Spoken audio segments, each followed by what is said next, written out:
Kuni selle tunni lõpuni loed uusi korea tähti. Ei mingit meeldejätmist. Alustame. Pea meeles hanguli saladust, iga täht on kujundatud nagu su suu, kui sa seda ütled. Siin on täht. 기억 시옷. Lõppkonsonandina kõlab nagu ka. Siin on täht. 니은 지읒. Lõppkonsonandina kõlab nagu n. Siin on täht. 니은 히읗. Lõppkonsonandina kõlab nagu n.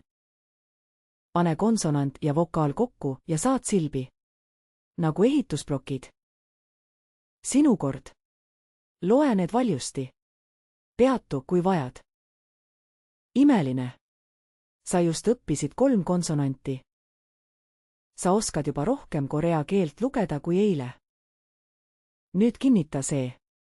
Mine aadressile korean.viasom.com tasuta harjutamine, pole registreerimist. Link on allpool.